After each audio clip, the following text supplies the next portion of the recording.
So this is a very interesting case presenting as a quad equina syndrome. Quad equina mean pain, weakness दोनों पैरों में हो सकती है, यूरिन का इन्वॉल्वमेंट हो सकता है, पेशेंट को इनकॉन्टिनेंस हो सकता है, ऑब्स्ट्रक्शन हो सकता है। तो वैसा ही था, सीवियर पेन। जब मैंने इमरजेंसी में देखा तो व्हील चेयर पे थे और with a catheter, can not stand, can not walk. Pain कितना था आपको? बहुत ज़्यादा था। कितने दिन हो गए थे पेन से? हफ्ता ज्यादा, 4-5 दिन हो गए थे। सो जो मैसेज है, it was massive disc prolapse L5S1 extruded disc. तो इमीडिएटली इमरजेंसी में वी हैव टू ऑपरेट।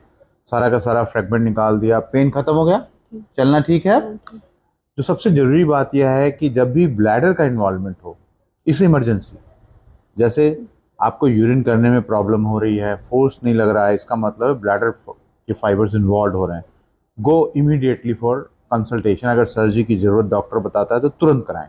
जैसे फुट ड्रॉप है तो foot drop is an emergency, अगर कंप्रेशन है तुरंत कराएं क्योंकि फिर रिकवरी जल्दी होगी।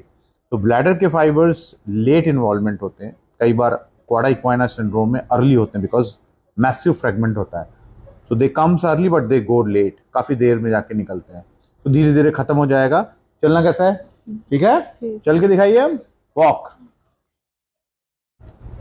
पहले चल पा रहे थे? नहीं, आ जाइए, वापस आ जाइए। पहले चल पा रहे थे? नहीं, अब चल पा रहे हैं। इट विल टेक अनदर करीब 2 से 4 हफ्ते लगेंगे, आप बिल्कुल नॉर्मल हो जाएंगे। बैग देखें आपका, घूमे रखिए। बैंडेड लगा हुआ, आप बात कर सकते हैं, अगर गीला हो जाए तो नया लगा लीजिए। इससे बिल्कुल परेशान मत होइए, 2 से 4 हफ्ते के अंदर सब गायब हो जाएगा। आगे से बैठना 1 घंटे से ज्यादा नहीं है और वजन मत बढ़ाइएगा। 2 चीजों का ख्याल रखिएगा। कैसा लगा? रिकवरी ठीक लगी आपको? क्विक है, जल्दी हो जाएगी। ठीक है, thank you. So very interesting MRI I'll show you. MRI is very interesting. It's a massive disc prolapse. ये सारा का सारा फ्रेगमेंट है ये, और ये एक्सट्रूडेड फ्रेगमेंट पड़ा हुआ है।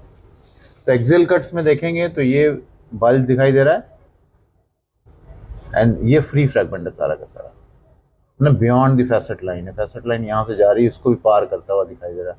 But it's very easy. जब आप विंडोस्कोपी करने लगते हैं तो आपको सारा दिखाई देने लगता है। We have removed all the fragment, that's why pain is immediately gone, walk is good.